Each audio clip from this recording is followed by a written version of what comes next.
Il y a 50 ans, le 23 octobre 1970, les collègues qui étaient alors professeurs du département d'études françaises de l'Université de Montréal ont tenu une journée d'études autour de l'œuvre du poète Gaston Miron, qui avait reçu, plus tôt cette année-là, le prix de la revue Études françaises, étroitement associé à notre département.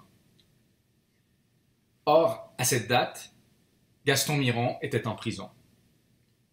Avec au moins 456 autres de nos concitoyens, il avait été interpellé à l'aube du 16 octobre 1970, après la proclamation de la loi sur les mesures de guerre par le gouvernement du Canada, dirigé par Pierre-Éliott Trudeau, à la demande du gouvernement du Québec et de la ville de Montréal, invoquant une insurrection appréhendée. Après l'enlèvement de l'attaché commercial britannique James Richard Cross, puis celui du vice-premier ministre du Québec, Pierre Laporte, retrouvé mort le 17 octobre, la situation politique est explosive. L'armée est dans les rues de Montréal. Les droits et les libertés civiles ont été suspendus. Les citoyens peuvent être interpellés et incarcérés sans justification. Des perquisitions peuvent se faire dans des domiciles privés sans mandat. Nos collègues ont alors cru essentiel de prendre la parole pour célébrer l'œuvre d'un poète. Leur journée d'études était à la fois un hommage à un poète intimement lié à l'histoire de notre département et un geste fort de protestation contre les arrestations arbitraires et l'emprisonnement de citoyens, notamment de poètes et d'intellectuels, sans mandat ni chef d'accusation. Grâce entre autres au travail de Karim Larose, directeur du Centre d'archives Gaston Miron, les bandes sonores du colloque d'octobre 1970 ont été exhumées. Leur qualité sonore est remarquable et le contenu des communications, repris dans un numéro de la Barre du Jour, est particulièrement riche. Le département des littératures de langue française de l'Université de Montréal a donc souhaité rappeler ce geste de nos prédécesseurs. Dans un contexte où il était impossible de nous réunir, nous avons souhaité préparer un document audiovisuel à partir d'extraits des interventions de 1970, de lectures des poèmes de Gaston Miron par des poètes, Carole David, Élise Turcotte, Wanessa Younsi, par les étudiants enregistrés en 1970, puis par des étudiants actuellement inscrits au programme de notre département. Louis Hamelin, également lauréat du prix de la revue Études françaises pour un livre qui portait en partie sur la crise d'octobre, le poète Gilles Cyr, Élise Gauvin, ont aussi fourni des témoignages vidéo avec la collaboration des collègues du département. Ce document, nous l'avons rapaillé en peu de temps, à partir d'archives et de témoignages récents. Nous l'avons bricolé avec les moyens du bord, mais avec la ferme volonté de rendre hommage au courage de nos collègues qui ont pris la parole à un moment où la liberté d'expression était dans les mains des policiers et de l'armée. Dans une résolution adoptée à l'unanimité, le département des littératures de langue française s'est engagé à se rappeler qu'il a, le 23 octobre 1970, tenu une journée d'études consacrée à l'homme rapaillé de Gaston Miron, qui avait obtenu le prix de la revue Études françaises en avril de la même année. Dans les mots du directeur et de nos collègues qui l'organisèrent il y a 50 ans, cette journée d'études était à la fois hommage à l'écrivain Gaston Miron et geste de protestation contre la loi des mesures de guerre. 50 ans plus tard, nous espérons être à la hauteur de leur geste. Le colloque d'aujourd'hui s'inscrit dans le cadre de nos journées d'études. Ce colloque se veut à la fois un hommage à l'écrivain Gaston Miron et également un geste de protestation vis-à-vis de la loi des mesures de guerre et contre les arrestations qui en ont résulté et dont plusieurs, jusqu'à preuve du contraire, nous semblent tout à fait arbitraires. Nous avons d'ailleurs, et quand je dis nous, je dis le département d'études françaises de l'Université de Montréal, envoyé un télégramme au ministre de la Justice, télégramme qui se lit comme suit. Monsieur le ministre, à l'occasion du colloque qu'il organise le vendredi 23 octobre prochain sur l'œuvre de l'écrivain Gaston Miron, le département d'études françaises de l'Université de Montréal, appuyant les déclarations de la Ligue des droits de l'homme, prie Monsieur le ministre de la Justice de bien vouloir faire connaître les chefs d'accusation portés contre Monsieur Gaston Miron, le lieu de sa détention et s'il jouit présentement d'une assistance judiciaire. Par conséquent, notre manifestation revêt un caractère politique l'écrivain Gaston Miron étant le symbole de tous ceux qui ont pu être touchés par cette loi. Et à travers Gaston Miron, nous pensons à tous ceux, travailleurs, intellectuels, artistes, hommes politiques, qui auraient pu être emprisonnés pour avoir exercé un droit fondamental, la liberté d'expression. Donc, manifestation politique, mais également et d'abord et avant tout, manifestation littéraire. À défaut de l'homme, nous tâcherons de rendre présente sa poésie. C'est donc à une authentique écoute de la parole que je vous convie. Les poèmes qui seront lus étant d'ailleurs aussi importants que les communications ou les témoignages que vous allez entendre. J'invite donc les participants à la prendre, cette parole.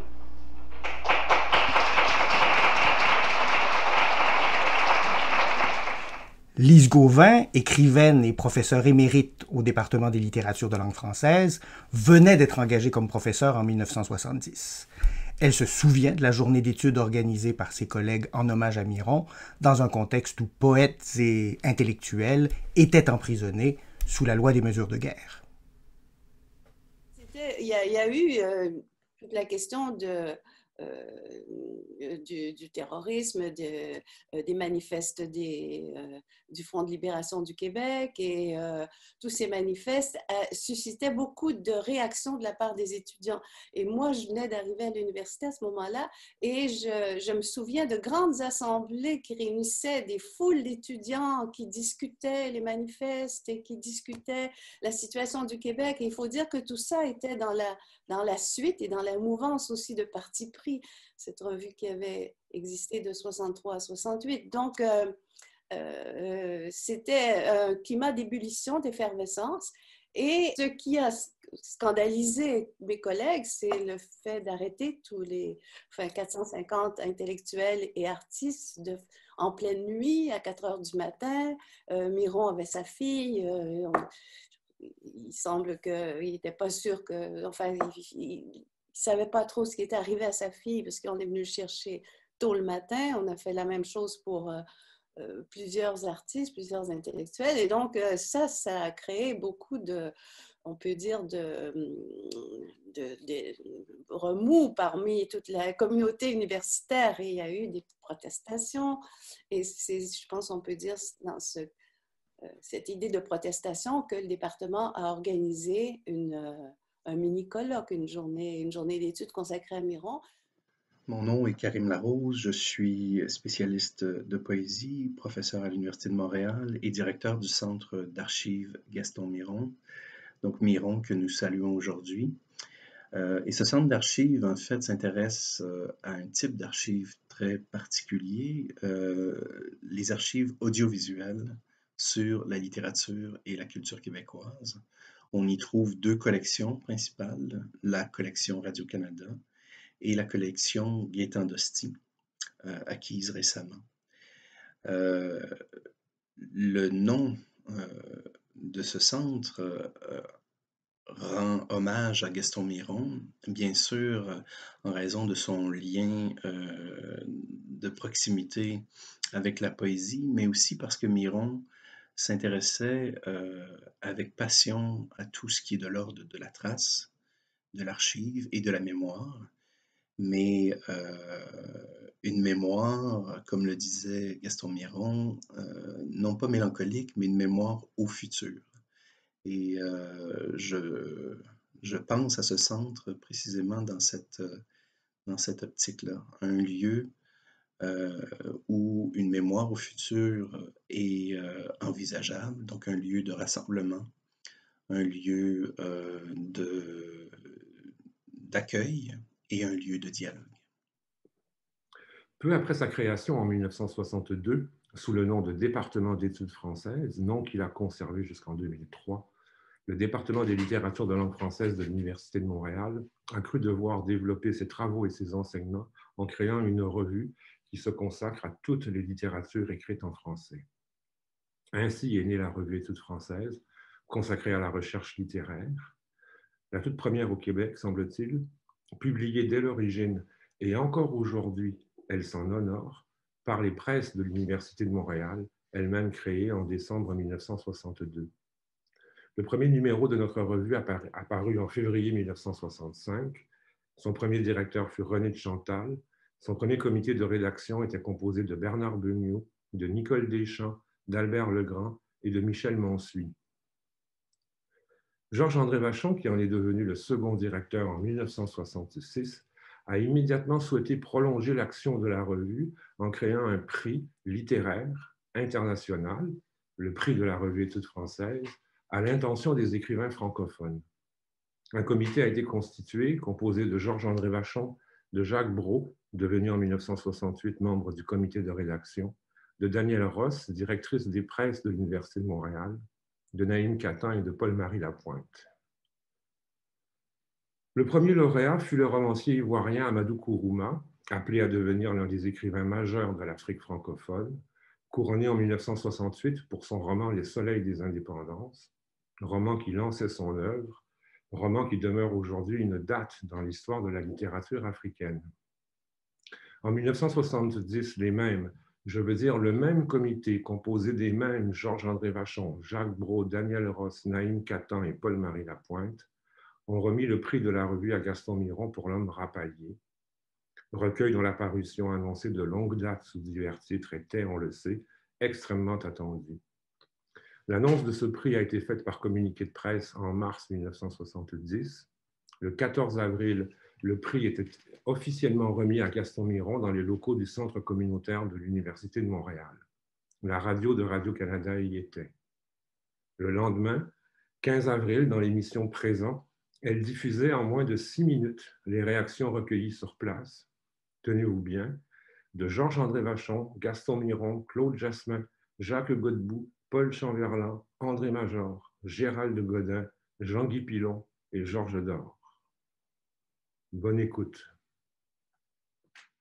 Georges-André Vachon, vous êtes directeur de la revue Études françaises qui vient d'accorder son prix 1970 à Gaston Miron, dont on vient en même temps aux presses de l'Université de Montréal de publier, pour la première fois d'ailleurs, un recueil de ses poèmes. Pourquoi le prix à Gaston Miron? Eh bien, c'est que le prix de la revue Études françaises est un prix de découverte, c'est-à-dire que c'est un prix qui essaie de signaler au public des œuvres qu'autrement il ne remarquerait peut-être pas.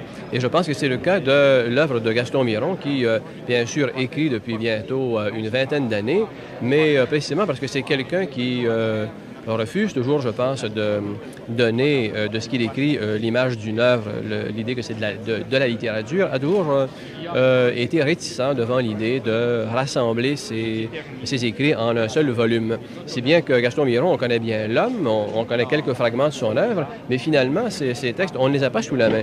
Est-ce que c'est aussi pour rendre un certain hommage à celui qui était un animateur au sein des poètes du Québec, de la nouvelle génération des poètes?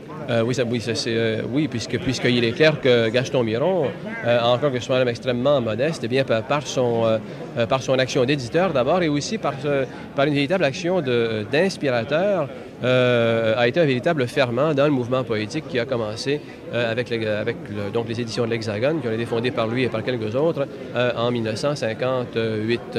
Gaston Miron, est-ce que vous croyez que maintenant que vous êtes publié, que vous avez reçu un prix, le mythe de Gaston Miron va être en quelque sorte démythifié? Un mythe, c'est quelque chose qu'on ne voit pas. Moi, on me voit partout, à tous les coins de rue, sur toutes les tribunes. Du moins, on m'a vu pendant 15 ans, alors... Mais jamais comme récipiendaire de prix? Non, non. Alors, je ne sais pas qu'est-ce qu'on entend par mythe. Je n'ai jamais compris à mon sujet ce qu'on entendait par mythe. Alors, parce qu'un mythe est opérant justement dans la mesure où il est lointain. Je m'assimile beaucoup plus à une sorte de héros qu'à un mythe. Est-ce que le Gaston Miron, récipiendaire d'un prix de 2000 $ est heureux? Pour moi, le problème du bonheur et du malheur, ça ne s'est jamais posé. Mais c'est le premier prix que vous recevez. Oui, c'est la première fois que ça m'arrive. Est-ce que vous êtes venu à l'idée de le refuser? Non. Non, parce qu'il n'y avait pas de problème. Si ça avait été le prix du gouverneur général, je me serais posé des questions. Si ça avait été un autre prix aussi, je me serais posé des questions. Mais celui-là, non. Claude Jasmin, quelle est votre réaction au fait que Gaston Miron vient de recevoir le prix de la revue Études littéraires? Godbout, il y a une définition extraordinaire. Je passe la parole à Godbout. Jacques Godbout. Non, c'est que la question, comment se fait-il qu'ils aient réussi, c'est pas seulement lui donner le prix, il réussit à ramasser les choses de Miron dans tout le monde. Miron a toujours refusé de se faire éditer. Il y a au moins 50 éditeurs qui lui couraient après. Moi, je dis que c'est probablement parce que c'est l'université. Tous les autodidactes sont comme ça. Alors, quand on est rendu à l'université, on se fait publier en France, puis quand on est autodidacte, on se fait publier à l'université, c'est ça. Paul Chamberlain, quelle est votre réaction au fait que Miron reçoive le prix? Moi, je suis très content parce que c'est une chose qui devait se faire depuis même assez longtemps. Alors, c'était un peu comme si c'était une étape qui était franchie. André Major, quelle est la réaction que vous avez, votre première réaction au fait que Miron ait reçu aujourd'hui le prix?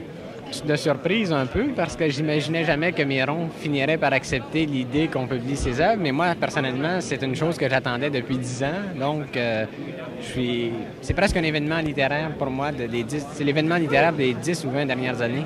Est-ce que Miron a eu sur vous et sur les poètes de votre génération une influence très importante?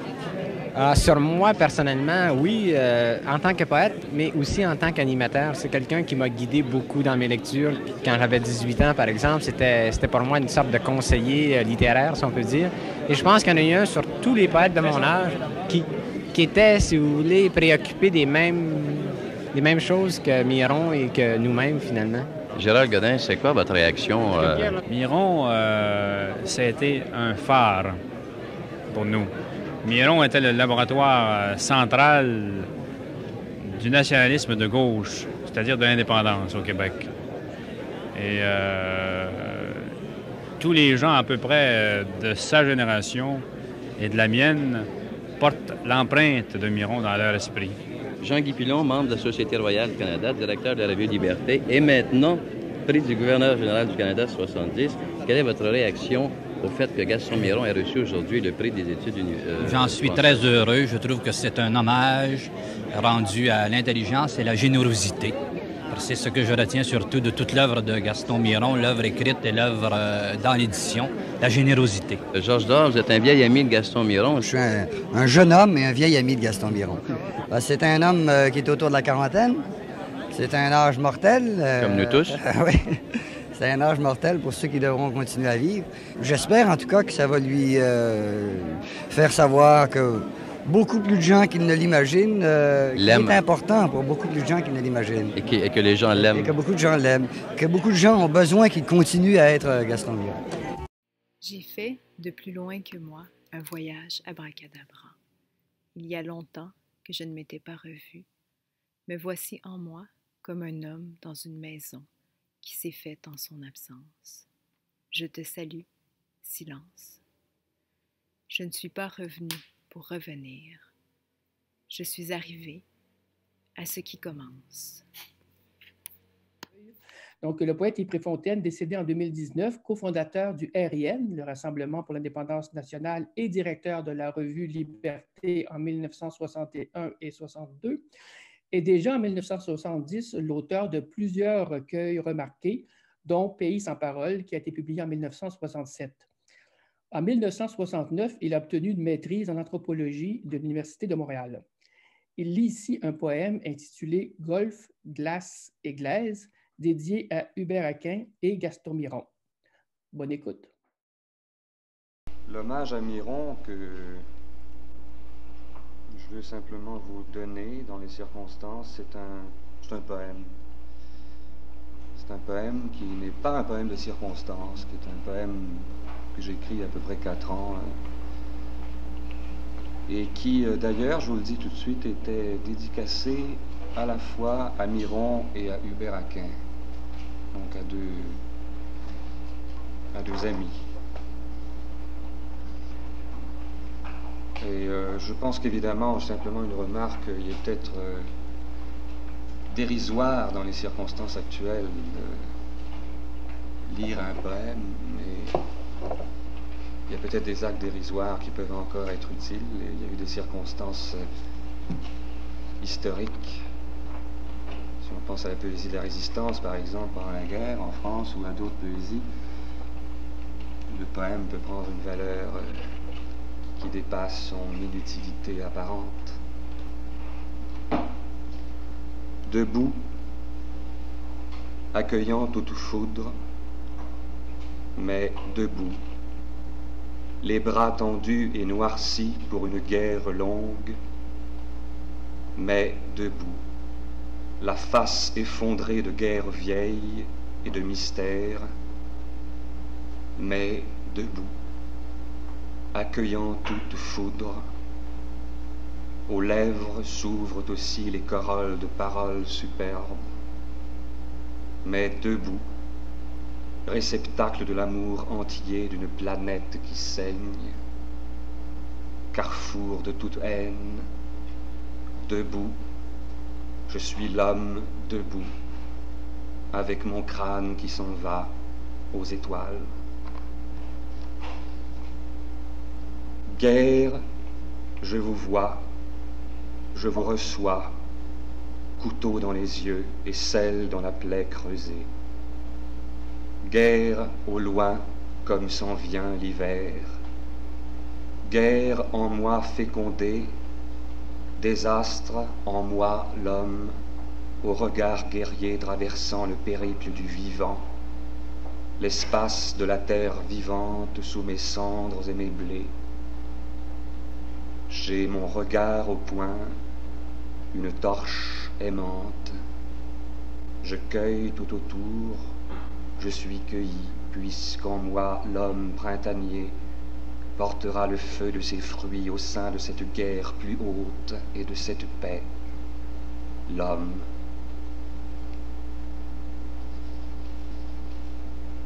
Un cri, sitôt poignardé, on sèche les larmes, trop belles, disent-ils, trop belles les larmes issues de joie.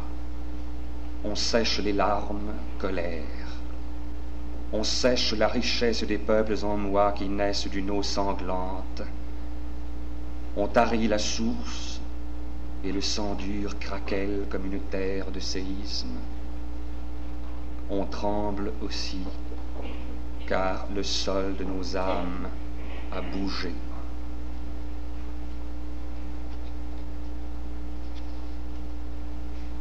Rien que le bruit, la fureur éparpillée, rien que le rien dans l'éparpillement, l'effritement. Notre parole pèse sur des feuilles rongées, des aiguilles gelées, immenses et vides. Les neigeux déserts de forêt avec l'homme en travers. Mais tu palpites encore parmi nos masques et nos tumultes, mon frère. Après l'explosion qui s'est étrangement figée soudain, en ces lieux difficiles, entre golfe, glace et glaise. Alors, bonjour Louis Hamelin. Vous êtes l'auteur en 2010 d'un important roman sur la crise d'octobre, La constellation du lynx, prix des libraires, prix Ringuet, prix littéraire des collégiens.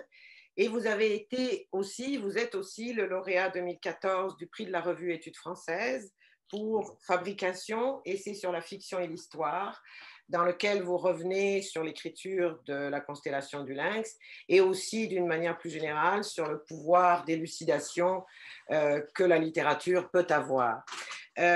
Compte tenu de votre connaissance de la période et de votre intérêt, nous avons souhaité vous demander de réagir à la tenue au département d'études françaises de l'Université de Montréal le 23 octobre 1970 de cette journée d'études en hommage à Gaston Miron, qui avait reçu quelques mois auparavant lui aussi le prix de la revue Études françaises pour l'homme rapaillé, et aussi en protestation contre la loi sur les mesures de guerre, puisqu'au moment où cette journée d'études se tient, Miron est en prison.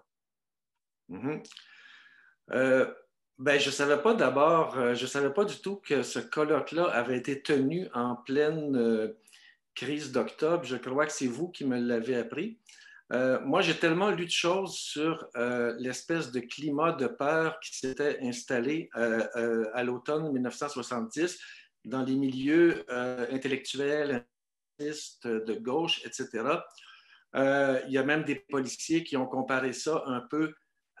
Ils ont comparé ça à l'épuration en France, dans le sens qu'ils recevaient beaucoup de téléphones de dénonciation, des gens qui dénonçaient leurs voisins peut-être parce qu'ils avaient les cheveux un peu longs. Alors, il y a eu un climat un peu malsain quand même, de peur avec l'arrivée de l'armée dans les rues, de peur et de dénonciation. Et au travers de ça, de voir que la parole de mon poète préféré a été portée quand même en public.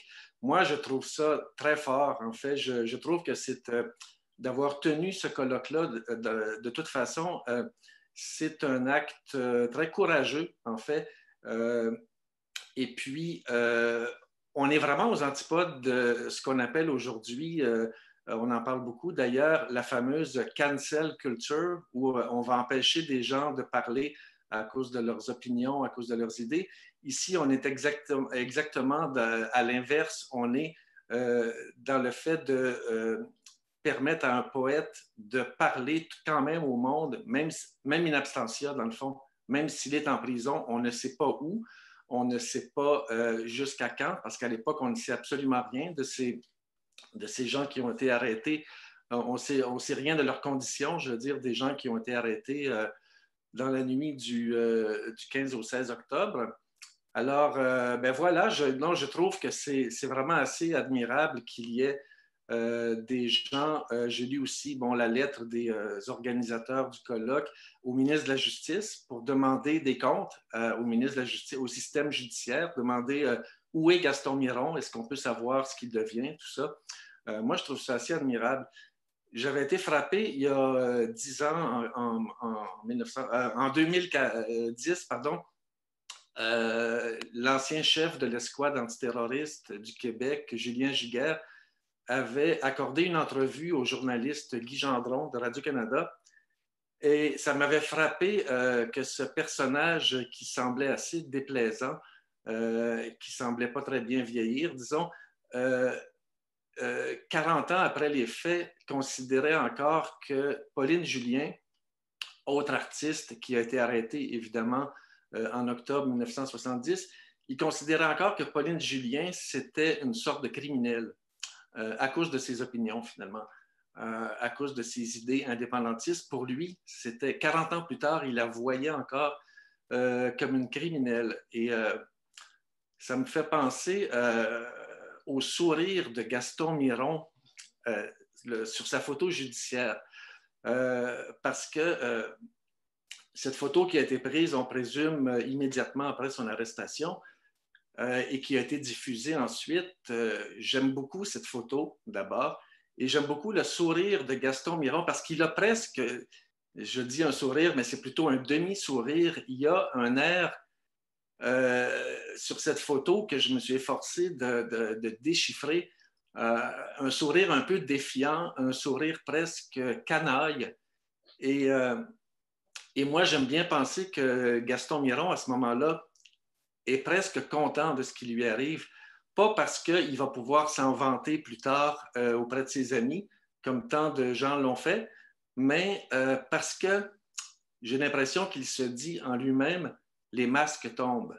C'est enfin le pouvoir, le pouvoir fédéral se démasque, se montre sous son vrai jour. Et j'ai l'impression que dans ce demi-sourire de Gaston Miron, lors de son arrestation, il y a la constatation de ce fait-là et il n'en est pas mécontent. Cher Gaston Miron. Alors, je conseille à tout le monde, pour commémorer encore mieux cet événement, cet automne, de relire le formidable poème qui s'intitule « L'Octobre », qu'on entendait déjà dans le film « Octobre » de Pierre Falardeau, lu par Luc Picard.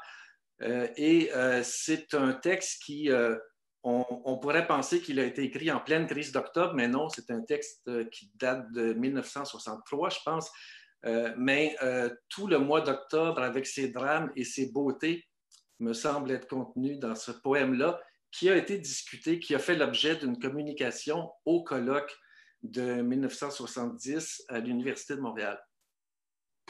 Alors, c'est encore bravo pour commémorer cet événement, ce colloque qui, je le répète, me semble avoir été dans les circonstances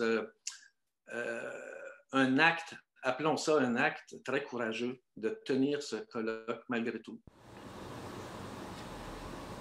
L'Octobre. L'homme de ce temps porte le visage de la flagellation, et toi, terre de Québec, mère courage, dans ta longue marche, tu es grosse de nos rêves charbonneux, douloureux, de l'innombrable épuisement des corps et des âmes. Je suis né ton fils par en haut là-bas, dans les vieilles montagnes râpées du nord. J'ai mal et peine aux morsures de naissance, cependant qu'en mes bras, ma jeunesse rougeoie. Voici mes genoux, que les hommes nous pardonnent. Nous avons laissé humilier l'intelligence des pères. Nous avons laissé la lumière du Verbe s'avilir, jusqu'à la honte et au mépris de soi dans nos frères. Nous n'avons pas su lier nos racines de souffrance à la douleur universelle dans chaque homme ravalé. Je vais rejoindre les brûlants compagnons dont la lutte partage et rompt le pain du sort commun dans les sables mouvants des détresses grégaires. Nous te ferons, terre de Québec, lit des résurrections et des mille fulgurances de nos métamorphoses, de nos levains où lève le futur, de nos volontés sans concession. Les hommes entendront battre ton pouls dans l'histoire. C'est nous ondulants dans l'automne d'octobre. C'est le bruit roux de chevreuil dans la lumière. L'avenir dégagé, l'avenir engagé. Jacques Brault est né en 1933. Il est poète, essayiste, romancier. Il a aussi été professeur au département des littératures de langue française pendant plus d'une trentaine d'années. Son amitié avec Gaston Miron remonte à loin, à 1957 en fait. Et donc elle va perdurer pendant près de 40 ans. Et Brault va d'ailleurs être un des premiers à proposer une lecture globale de l'œuvre de Gaston Miron dans Miron le Magnifique, une conférence qu'il va prononcer en 1966 qui va par la suite être publiée. Et dans son approche de l'œuvre de Miron, Brault va s'intéresser tout particulièrement aux problèmes complexes, difficiles et parfois même un peu irritants, dira Brault, qui est le rapport entre poésie et politique. C'est plutôt un témoignage, ce n'est pas une communication à vrai dire, puisque je voudrais simplement me faire l'écho, bien maladroit, de certaines conversations que j'ai eues avec Gaston Miron et de la lecture incessante que je fais de ses textes. Tout de même, à ce témoignage, j'ai voulu, étant donné les circonstances, donner deux exergues. Voici le premier, extrait d'un poème. Sur cette île angésine, il faut partager l'avenir, étancher, renfler le quotidien. En cette île stérile, voir juste est une quête. C'est extrait d'un poème de Michel Garneau, poète québécois actuellement en prison. Deuxième exergue. Ça a été écrit en 1968 par Gérald Godin, poète québécois, actuellement en prison. Voici cet exergue. Comme il est normal en une période de si grand bouleversement, on se demande aujourd'hui ce qu'est la poésie et on ne trouve pas de réponse. J'ai choisi de faire porter mon témoignage autour d'un problème extrêmement difficile et qui est celui des relations de la poésie et de la politique. Pour situer justement les rapports de la poésie et de la politique, il ne faut à aucun prix sacrifier l'un des deux termes de la relation à l'autre. Il ne faut pas non plus les confondre ou se contenter de les tenir en simple opposition. Cela signifie que poser la question « Pourquoi la poésie ne serait-elle pas politique ?» conduit à poser la question inverse. Et il faut l'oser. Pourquoi la politique ne serait-elle pas poétique? L'œuvre de Miron contient en son centre vital cette double interrogation. Gaston, je me permets de l'appeler ainsi, et moi, nous avons souvent discuté de ce sujet difficile, volontiers irritant, souvent faussé, mais qui revient inlassablement montrer son visage de contradiction dans tous les projets d'écrire et de parler. Au reste, Nous avons affaire ici à un cauchemar aussi vieux que l'Occident. Et je cite quelques échos de ce cauchemar. Les forfaits des hommes au pouvoir ne sont pas un sujet pour la poésie, mais un sujet pour commission opérant à huis clos. Les poètes, on le sait, sont des menteurs nés, aussi sont-ils affectés à la section de la propagande. La commission de contrôle n'indique pas seulement les sujets à traiter, elle décide également des formes à admettre et du ton que l'on attend. Les gens nuisibles à ce programme sont exilés ou liquidés, leurs œuvres interdites, censurées, mutilées. Telles sont les maximes que je viens de citer, qui devraient toujours nous être inoubliables, maximes promulguées il y a plus de 2000 ans dans un petit État des Balkans, la Grèce, qui aujourd'hui a renoué contre son peuple et pour le pire, avec ce côté intolérable de son histoire. Mais cette doctrine a fait son chemin un peu partout, ici même, et elle demeure à l'origine de nos débats sur les rapports de la poésie et de la politique. Le christianisme, la féodalité, la monarchie absolue, le capitalisme, le fascisme et le stalinisme et bien d'autres, tous ont adopté à leurs besoins la doctrine issue de Platon, comme on sait, et à l'heure actuelle, il ne se passe pas d'années, ni même de mois, qu'on ne fasse conformément aux préceptes de Platon le procès de la poésie pour sacrilège, dérèglement des mœurs ou mise en péril de l'État. En vérité, depuis l'époque lointaine de Platon, le procès n'a cessé d'être pendant et la diversité des œuvres incriminées montre qu'il a été ouvert non pas contre telle ou telle forme particulière, mais contre la poésie en général. Il faut plus que jamais faire des poèmes par tous les moyens, de toutes sortes, des poèmes qui jamais ne s'adresseront au pouvoir établi, même pas pour le vitupérer, mais qui seront politiques, c'est-à-dire critiques, en ce sens qu'ils seront responsables de notre langage et qu'ils forceront de l'intérieur du langage les empêchements internes et externes à notre liberté. Allons plus loin. La poésie des poèmes devrait aussi se signaler dans sa contradiction, s'il est vrai que la poésie doit être faite non pas pour, mais par tous. À long terme, les poèmes devraient mourir dans la poésie vécue. Le langage poétique comme spécificité devrait se fondre et se perdre dans un langage quotidien, trame de nos rapports politiques, libéré enfin de toute étatisation. Désormais, c'est Miron qui me l'a enseigné, je crois que la poésie ne peut être que politique, c'est-à-dire responsable, critiquement, de nous tous. Parce que la politique ne peut être que poétique, c'est-à-dire inspirée par nous tous. 1960 et 1970, la formation en lettres à l'Université de Montréal suppose une connaissance fine, une connaissance approfondie de la grammaire et de la philologie. C'est dans ce contexte-là qu'on recrute un professeur belge, Bernard Duprier.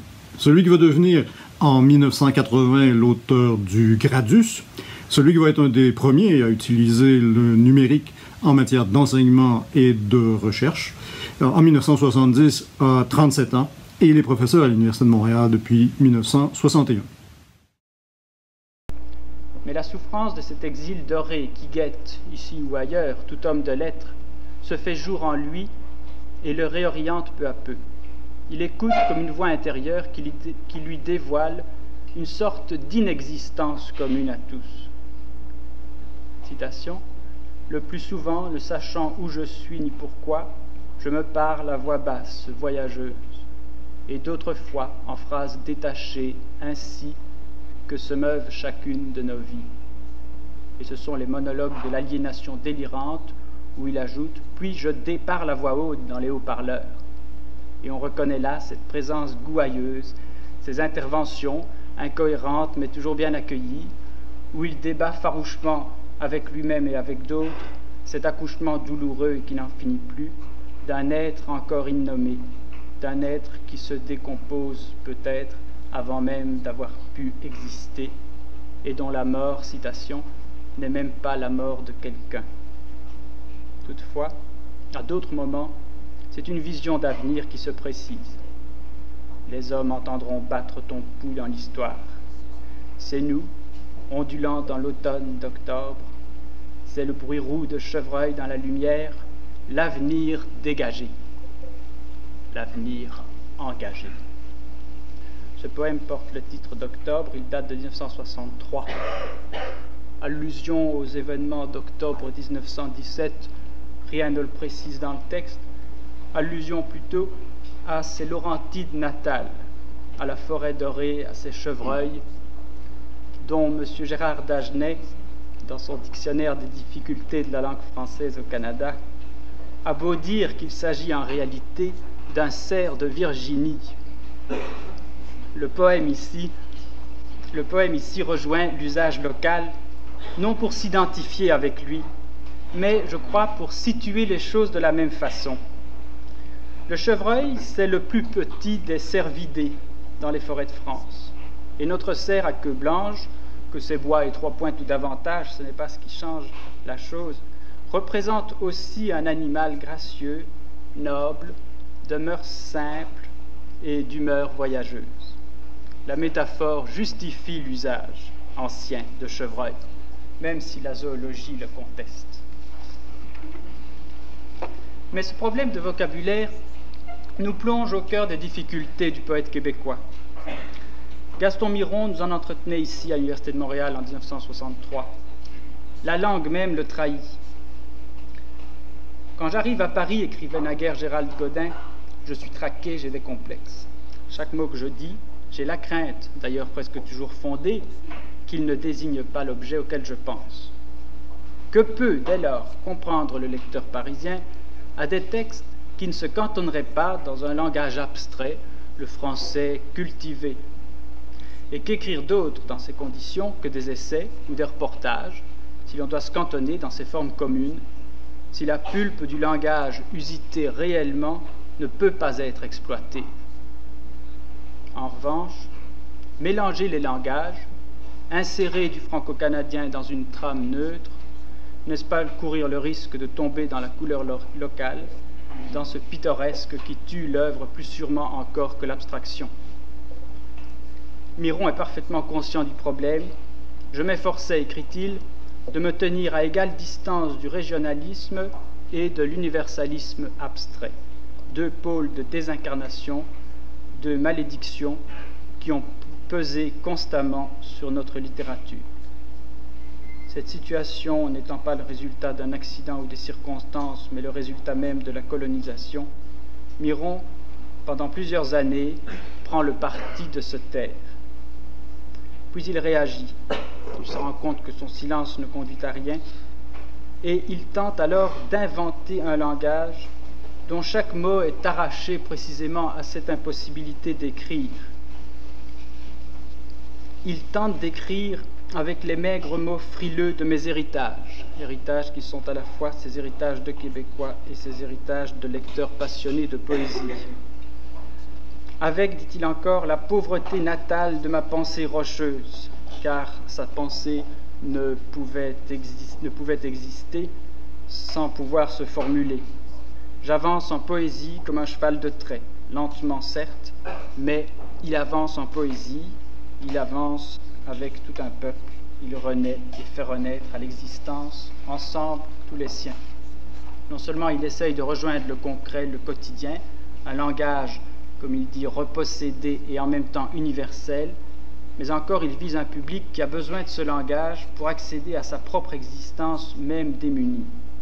Je dis, écrit-il, que la langue est le fondement même de l'existence d'un peuple, parce qu'elle réfléchit la totalité de sa culture en signe, en signifié, en signifiance.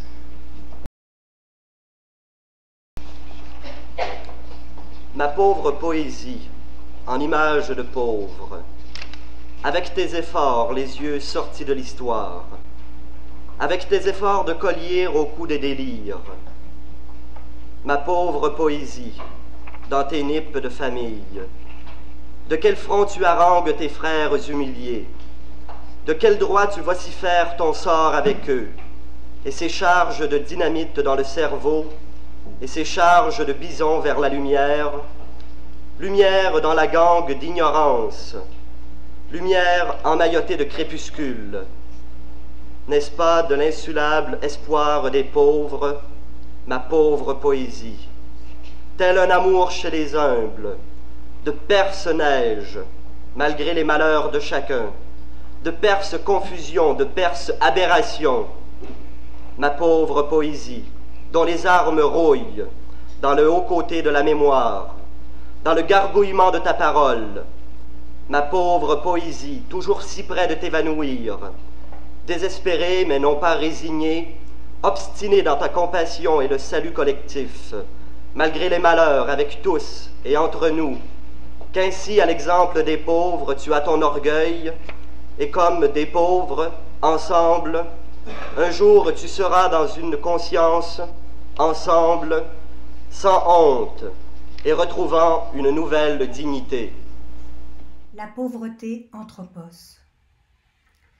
Ma pauvre poésie en image de pauvre, avec tes efforts, les yeux sortis de l'histoire, avec tes efforts de collier au cou des délires, ma pauvre poésie dans tes nippes de famille.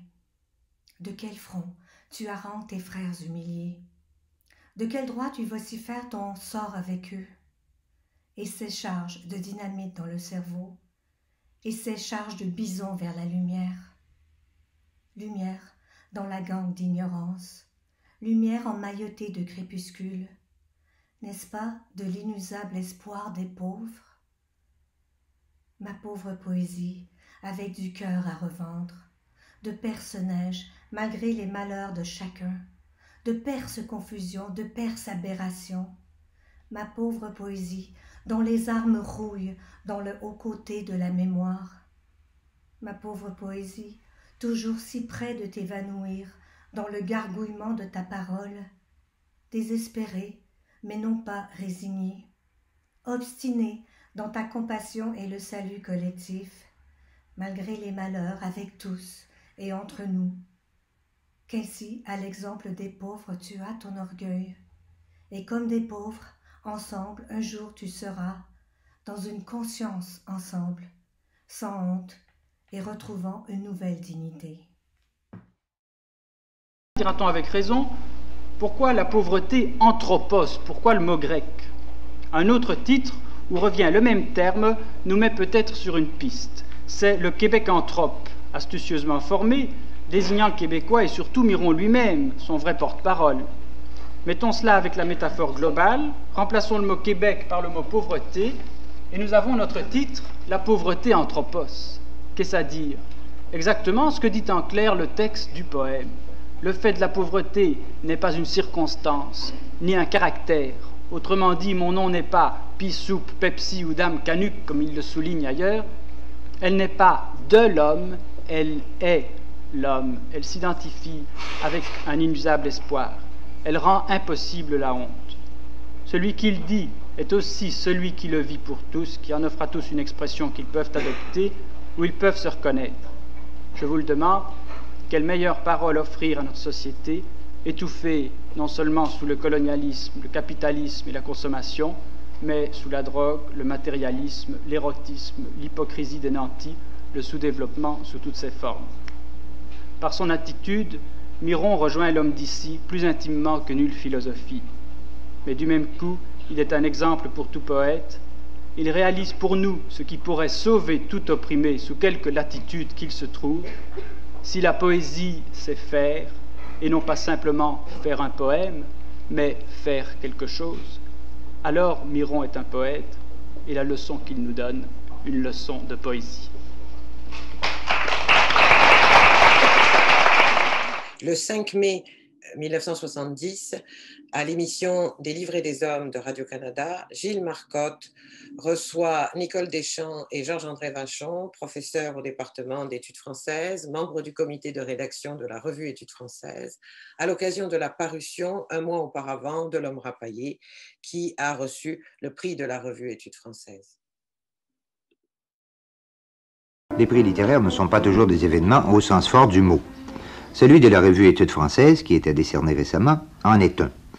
car non seulement il honore un des plus grands poètes actuels du Québec, Gaston Miron, mais encore il permet au grand public de prendre contact avec une œuvre, avec son œuvre, par la publication, sous le titre de L'Homme rapaillé, d'un ensemble considérable de ses poèmes.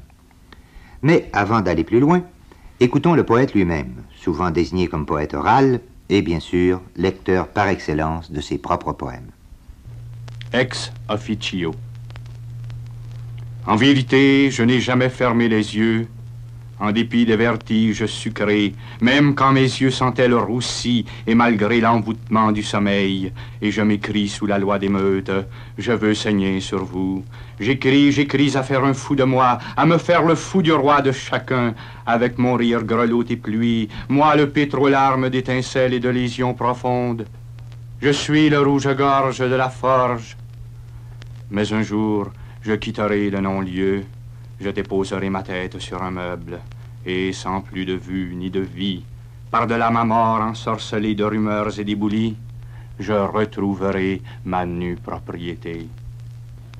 Oui, c'est une espèce de consécration, je dirais, pour les gens qui sont habitués à faire de la littérature québécoise, qui ont lu énormément. Dans les milieux intellectuels, avec guillemets, si on peut dire ici, Gaston Miron est évidemment quelqu'un de connu et ça a l'air d'être une consécration. Mais en réalité, je pense que Gaston Miron est une révélation pour des tas de gens, pour tout le monde. Or, s'il y a une œuvre qui est fraternelle, c'est bien celle de Gaston Miron. Et là, il me semble que dès l'apparition du livre, on en a eu des témoignages tout à fait spontanés, de gens qui ne connaissaient même pas le nom de Gaston Miron, qui ouvrent ce livre-là et qui sont tout simplement ravis, qui sont émerveillés. Ça leur parle au cœur. Je pense que c'est une poésie qui peut émouvoir tout le monde, nous tous ici. C'est tout à coup, c'est Ticoque, c'est Fridolin qui dit en poésie, son être de Fridolin est Ticoque. Et c'est accessible à tout le monde. Gaston Miron parle pour tout le monde. Et c'est dans ce sens-là que c'est une découverte. On a parlé tout à l'heure de régionalisme. Est-ce qu'on pourrait utiliser le terme antinomique et dire que Gaston Miron était un poète universel, ou bien si sa poésie ne peut vraiment être entendue complètement qu'ici? Non, mais à ça, il y a une réponse très simple, c'est que Gaston Miron, dont l'œuvre, justement, est très, très peu diffusée, est certainement un des poètes québécois, sinon le poète québécois le plus connu actuellement, non seulement en France, mais je sais que en Italie, en Yougoslavie, au Japon, dans beaucoup de pays, Miron est connu, et pas seulement comme homme, comme éditeur, mais comme poète. Alors, c'est un fait évident, indépendamment des critères intérieurs. Martine-Emmanuel Lapointe, professeur au département de littérature de langue française, spécialiste de littérature québécoise. Je vais vous présenter Douglas Gordon-Jones. Décédé en 2016, il est professeur de littérature comparée à l'Université de Sherbrooke, poète et critique littéraire. Il cofonde en 1969 la revue Ellipse, qui est une revue de traduction poétique. Il est l'un des traducteurs de Miron et il publie en 1984 Embers and Earth, Selected Poems. Son intervention s'intitule Témoignage. Je ne connais pas toute l'œuvre de Gaston Miron. Même sa langue, je ne la connais pas bien. Mais je connais assez bien ce qu'il a fait comme poète et comme animateur de la poésie. Et c'est une des choses les plus importantes qu'un homme peut faire en tout temps et surtout à présent. C'est de se reconnaître et de s'exprimer tel qu'on est et tel qu'on puisse être. C'est de faire sortir l'homme de la prison de l'inconscient et de lui donner les moyens de sortir de la prison possible de son image de lui-même. Depuis 1937, le poète québécois a fait la découverte de son image d'un homme dépossédé du monde et paralysé. L'image de Saint-Denis Garneau avec une croix de fer installée dans son corps. Il a reconnu dans le tombeau des rois quelques autour de cette image et il a rejeté le visage qu'il en voulu propager par lui. Il s'est mis à détruire cette image et toutes les structures de pensée et de sentir qui s'attachent de cette image. Il a brûlé les châteaux. Il a posé une bombe dans le cerveau pour raser ses structures de l'esprit. Il a même démantelé les structures de la poésie, comme dans le non-poème de Miron et la Fucherolle de Chambellan. Il a commencé à percevoir que son travail est plus grand qu'il n'avait pensé, que c'est question de rejeter une image de l'homme qui se montre comme Moloch dans le poème Howl de Ginsberg, que c'est question de démolir une structure presque mondiale que notre Fry a nommée simplement a worn-out art form, un style périmé moribond. Mais le poète comme poète sait bien que la démolition n'est une question de destruction, est une question de destruction non pas des hommes, mais d'une image de l'homme. Non pas des buildings, mais des manières de percevoir ce qui ont inspiré ces buildings. C'est une question de sentir, de définir, de donner la parole à une nouvelle image de l'homme et de ses relations au monde, qui puisse inspirer de nouvelles villes, qui puisse inspirer chez les hommes de nouvelles manières de vivre, d'agir, d'être dans le monde. La route que nous suivons. À la criée du salut, nous voici, armés de désespoir. Au nord du monde, nous pensions être à l'abri, loin des carnages de peuple, de ces malheurs de partout qui font la chronique, de ces choses ailleurs qui n'arrivent qu'aux autres, incrédules là même de notre perte, et tenant pour une grâce notre condition. Soudain, contre l'air égratigné de mouches à feu, je fus debout dans le noir du bouclier, droit, à l'écoute, comme fil à plomb à la ronde. Nous ne serons jamais plus des hommes si nos yeux se vident de leur mémoire. Beau désaccord, ma vie qui fonde la controverse. Je ne récite plus mes leçons de 2000 ans. Je me promène, je hâle et je cours, cloche alerte mêlée au paradis obsessionnel. Tous les liserons des désirs fleurissent dans mon sang tournevent. Venez, tous ceux qui oscillent à l'encre des soirs, levons nos visages de terre cuite et nos mains de cuir repoussées, burinés d'histoire et de travaux. Nous avançons. Nous avançons le front comme un delta. Goodbye, farewell. Nous reviendrons, nous aurons à dos le passé, et à force d'avoir pris en haine toutes les servitudes, nous serons devenus des bêtes féroces de l'espoir. Auteur de nombreuses œuvres pour la jeunesse, dont le célèbre chandail de hockey, Roch Carrier a été professeur au département des littératures de langue française de l'Université de Montréal. Dans ses récents mémoires, leçons apprises et parfois oubliées, il relate ces mots fameux de Gaston Miron qui marquent le jeune auteur en devenir. Le Québec sera en meilleure santé quand on n'oubliera plus nos poètes. La poésie a besoin de la jeunesse, puis la jeunesse a besoin de la poésie. Il nous parle aussi de ses entretiens fondateurs avec l'intellectuel engagé dans sa communication Gaston Miron, homme libre. Le poète y apparaît comme un initiateur, faisant muer les voix poétiques de la jeunesse québécoise des années 60. Écoutons-le maintenant.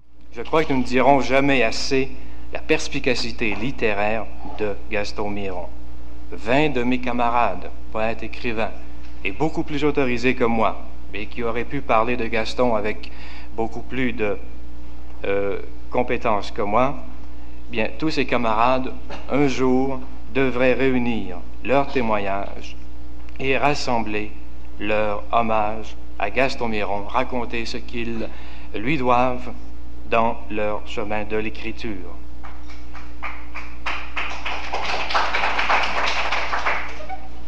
Quelques mois plus tard, en 1959, le hasard me faisait rencontrer Gaston Miron.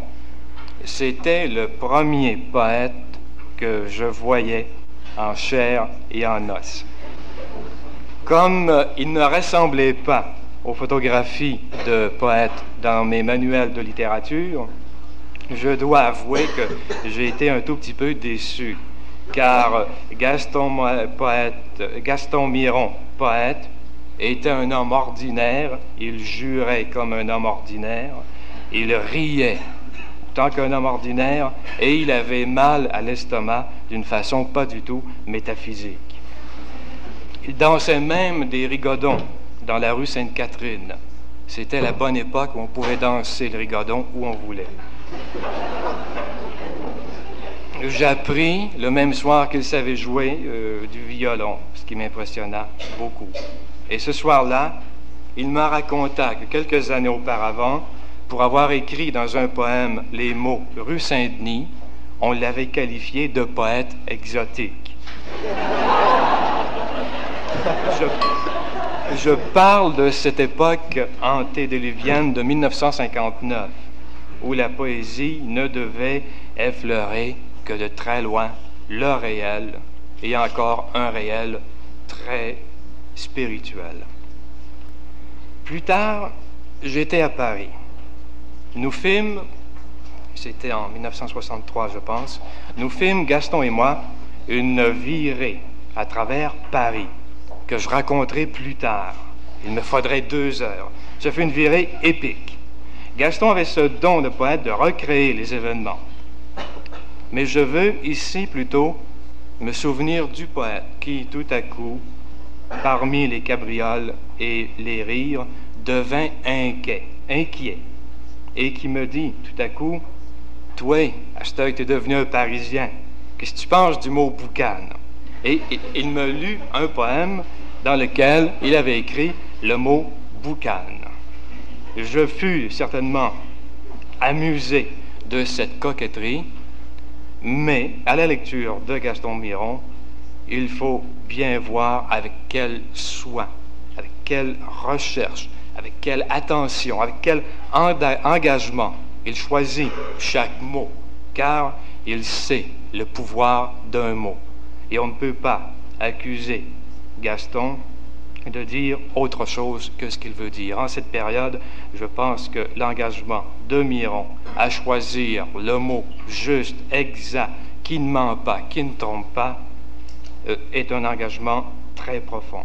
C'est une autre leçon de lui que j'ai reçue. Il connaissait et il nous enseignait, à nous, jeunes écrivains, le pouvoir d'un mot.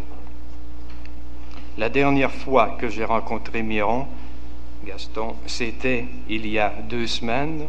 Je venais déposer chez mon éditeur le dernier manuscrit, le dernier roman que j'ai fait. Gaston savait que ce roman terminait chez moi un cycle et il m'a dit, maintenant, enfin il a dit plutôt, à cette heure, Carrier, il faut t'occuper du présent. Je crois donc m'occuper du présent en évoquant ces quelques souvenirs d'un poète libre. Pardonnez-moi de l'avoir fait si gauchement, si superficiellement. En ce moment, je dois dire que, comme écrivain, j'ai une certaine difficulté à écrire. J'entends autour de moi comme des bruits de grosses bottes. Sans doute est-ce de la pure imagination. Pour reprendre pied dans le réel, je lirai ce soir quelques poèmes de Gaston Miron. Jusqu'aux états d'osmose incandescents, dans la plus noire transparence de nos sommeils, tapis au fond de moi tel le fin renard, alors je me résorbe en jeu, je mime et parade ma vérité, le mal d'amour et douleur et joie. Et je m'écris sous la loi d'émeute. Je veux saigner sur vous par toute l'affection. J'écris à faire un fou de moi, à me faire le fou du roi de chacun, volontaire aux enchères de la dérision. Mon rire envolé de grelots par vos têtes, enchaviré de pluie dans vos jambes. Mais je ne peux me déprendre du conglomérat. Je suis le rouge-gorge de la forge, le mégot de survie, l'homme agonique. Un jour de grande détresse à son comble, je franchirai les tonnerres de désespoir. Je déposerai ma tête exsangue sur un meuble, ma tête grenade et déflagration. Sans plus de vue, je continuerai. J'irai vers ma mort peuplée de rumeurs et d'éboulis. Je retrouverai ma nue propriété.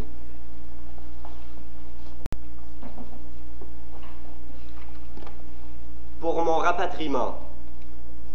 Homme, au labour des brûlés de l'exil, selon ton amour aux mains pleines de rudes conquêtes, selon ton regard arc-en-ciel, arc-bouté dans les vents, en vue de ville et d'une terre qui te soit natale. Je n'ai jamais voyagé vers un autre pays que toi, mon pays. Un jour, j'aurais dit oui à ma naissance. J'aurais du froment dans les yeux, je m'avancerai sur un sol ému, ébloui, par la pureté de bête que soulève la neige.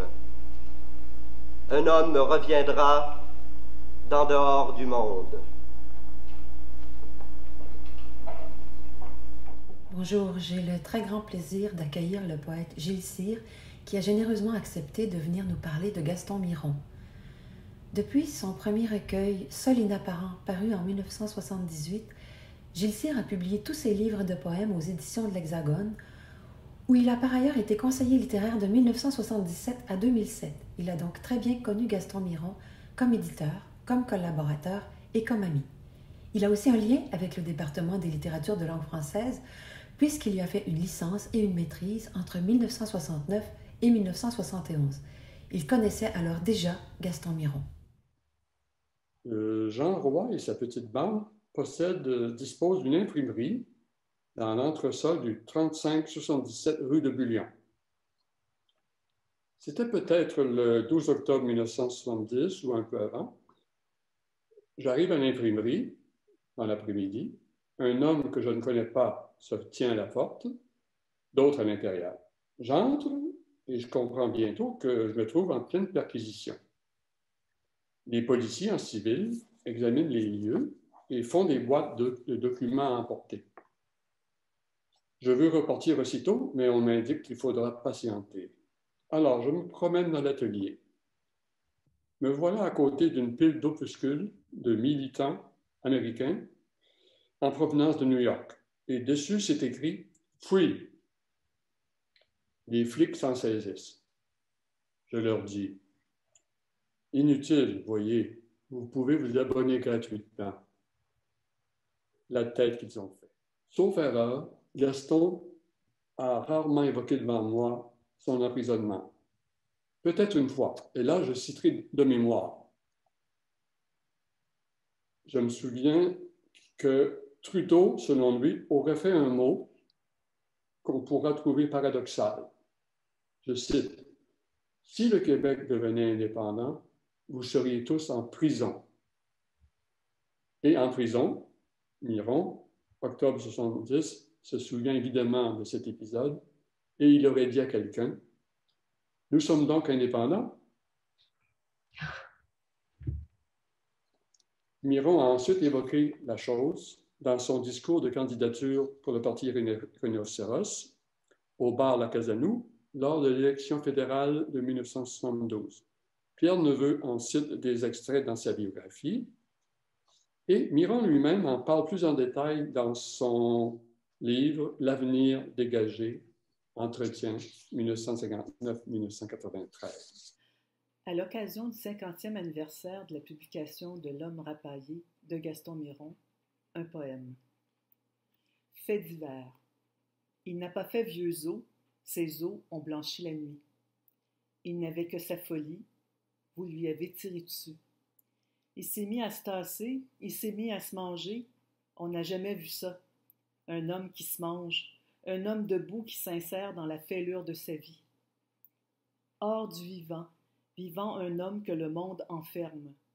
Il a compté, s'amenuisant les coups de pied de son sang, s'est vu descendre, le nœud coulant, glissait bien. Adieu la visite, salut les caves, dispersez-vous, rentrez chez vous. Lise Gauvin est professeure émérite du département des littératures de langue française qu'elle a rejoint en 1970, quelques mois avant les événements d'octobre. Membre de l'Académie des lettres du Québec, elle a consacré de nombreux ouvrages à la langue dans l'espace littéraire, plus particulièrement dans le roman francophone. Elle a également entretenu, tout au long de sa carrière, une relation privilégiée avec Gaston Miron et le poète-penseur Édouard Glissant, tous deux nés en 1928, tous deux récipiendaires du prix de la revue Études françaises. Elle revient ici sur la question de l'engagement des poètes dans la cité et sur cette même inquiétude qu'ils partageaient dans leur amitié et qui les conduisait tous les deux, à partir de leur lieu, à monter la garde du Monde. Au Québec juste à ce moment-là, et après parti pris, et j'avais besoin de me rapatrier, et je trouvais que j'avais suivi leur publication à distance, puisque j'étais en Europe quand la revue était publiée, et j'avais l'impression qu'ils avaient posé les bonnes questions, à savoir que signifie être écrivain québécois dans le contexte québécois de l'heure. Et je pense que la revue avait analysé la situation et répondu jusqu'à un certain point à cette situation. Et ce qu'on pourrait dire, c'est que l'écrivain, à cette époque, avait comme la nécessité de connaître, de s'engager dans ce que... Enfin, je n'aime pas le mot engagement et Miron ne l'aimait pas non plus, mais je vais le dire quand même, de s'engager dans une fonction de suppléance par rapport aux autres discours sociaux. Alors, les écrivains avaient le besoin de prendre la parole et de faire en sorte que les choses bougent. Et c'est ce que Miron répète, c'est ce qu'il dit dans un de ses poèmes, les poètes de ce temps montent la garde du monde. Alors, les écrivains de cette époque sentaient le besoin de monter la garde du monde. Et donc, il y avait à ce moment-là une urgence de nommer le monde, de décrire ce qui se passait. Et cette urgence de nommer était partagée par d'autres, dans d'autres collectivités, comme Édouard Glissant. Et justement, je pense que si on veut bien comprendre la ressemblance ou la connivence particulière qu'il y a eu dès le début entre Glissant et Miron, c'est cet intérêt à nommer ce qu'on appelle les littératures nationales à cette époque où les collectivités elles-mêmes étaient remises en question. Ce qu'ils ont en commun, c'est que Miron, tout en défendant sa communauté et tout en défendant la langue au Québec comme langue menacée, etc., a aussi une perspective très large. Miron était quelqu'un qui connaissait toutes les littératures, beaucoup la littérature française, mais aussi plusieurs littératures du monde. C'était quelqu'un qui avait une très vaste culture et il a passé la moitié de sa vie à sortir de son lieu, à aller ailleurs, à faire ce va-et-vient entre le lieu et l'autre, comme Glissant. Donc, ils avaient beaucoup en commun et une connivence et un plaisir d'être ensemble qui était communicatif. En 1999, 3 ans après la mort de Gaston Miron, la revue Études françaises lui consacre un numéro double, Gaston Miron, un poète dans la cité, auquel participe son ami Édouard Glissant. La même année, Édouard Glissant est également pressenti pour écrire la préface à L'Homme rapaillé dans la collection Poésie Gallimard. Félix Rancourt nous lit quelques extraits de cette préface intitulée « Géographie mironienne », dans laquelle Édouard Glissant évoque et aborde celui qu'il appelait la tornade Miron. Géographie mironienne, petit extrait de la préface d'Édouard Glissant à L'Homme rapaillé, Poésie Gallimard, 1999. Ce n'est pas fréquent d'aborder et de pratiquer une tornade, un grand corps bourré de grosses paroles qui tonnent. Vous avez beau vous dire que les cyclones vous connaissez, que ceux de la Caraïbe sont le plus souvent mortels, que vous avez l'habitude ou l'instinct de calfeutrer ou de clouter les fenêtres et les portes, d'amasser la réserve d'eau potable et tout ce qui est indiqué en ces occasions. Quand vous rencontrez une tornade en forme de poète, vous n'avez pour autant pas le réflexe de bien vous préparer à un tel débordement, d'aller voir par exemple comment il écrit, pense, souffre et éclate en histoire. Vous n'avez pris aucune de ces précautions avant de l'rencontrer. Vous êtes tout simplement stupéfait de l'admirer tonitruer, séduit par l'énergie de cette tornade qui ne détruit pas, de cette tornade qui aime. Vous vous dites que Tornade Miron ne vaut certes pas Archaïque Miron en matière d'image et en fait de douleur, mais qu'à tout prendre, il a lui-même confessé son penchant, son plaisir à se déguiser ainsi en gueulante, mais en gueulante mise en scène. Autant que la solitude a pu le lui permettre, vous trouvez que tourne dans ce déferlement une rondeur étonnée qui fait que la tornade n'amasse aucune mauvaise mousse. Vous vous dites, le texte du poème, il n'est que de plonger dans l'homme rapaillé. Tout est là. Un poète, un livre, dépasse Maurice Sèvres et Sadélie. Vous pensez bien? Vous vous dites la cause du Québec, l'affaire québécoise. Il n'y a qu'à plonger dans l'histoire, tout y est consigné. la Révolution tranquille, la nuit des poètes, les prisons, les référendums qui se suivent et ne s'ajoutent pas. Et alors vous en venez à tant de vérités qui sont d'évidence, comme les lieux communs partagés entre tous les rapaillés du monde. La poésie de Miron est inguérissable du Québec. Le Québec de Miron est inguérissable de sa langue. Ce sont des blessures souffrantes qui élèvent et accomplissent. Les années de déréliction. Recours didactique. La noirceur d'ici qui gêne le soleil lui-même me pénètre, invisible comme l'idiotie teigneuse. Chaque jour dans ma vie reproduit le précédent et je succombe sans jamais mourir tout à fait. Celui qui n'a rien comme moi, comme plusieurs, marche depuis sa naissance, marche à l'errance, avec tout ce qui déraille et tout ce qui déboussole, dans son vague cerveau que l'agression embrume. Comment me retrouver, labyrinthe ô mes yeux? Je marche dans mon manque de mots et de pensées, hors du cercle de ma conscience, hors de portée. Père, mère, je n'ai plus mes yeux de fil en aiguille. Puisque je suis perdu, comme beaucoup des miens, que je ne peux parler autrement qu'entre nous, ma langue, pareille à nos désarrois et nos détresses, est bientôt pareille à la fosse commune de tous. Puisque j'ai perdu, comme la plupart autour, perdu la mémoire à force de misère et d'usure, perdu la dignité à force de devoir me rabaisser, et le respect à moi-même à force de dérision, puisque je suis devenu, comme un grand nombre, une engeance qui tant s'éreinte et tant s'esquinte à retrouver son nom, sa place et son lendemain, et jusqu'à s'autodétruire en sa légitimité même. Terre, terre, tu bois avec nous, terre comme nous, qui échappe à toute prégnance nôtre et aimante, tu bois les millénaires de la neige par désespoir, avec, comme nous, une fixité hagarde et discontinue. Cependant que la lumière aurifère du froid t'auréole et comme nous dans la mort te sertit, je vais, parmi des avalanches de fantômes, je suis mon hors de moi et mon envers, nous sommes cernés par les ululements proches des déraisons, des maléfices et des homicides. Je vais, quelques-uns sont toujours réels, lucides comme la grande aile brûlante de l'horizon, faisant sonner leur amour tocsin dans le malheur, une souffrance concrète, une interrogation totale. Poème, mon regard, j'ai tenté que tu existes, luttant contre mon irréalité dans ce monde. Nous voici ballottés dans un destin en dérive, nous agrippant à nos signes méconnaissables, notre visage disparu. S'effaceront tes images.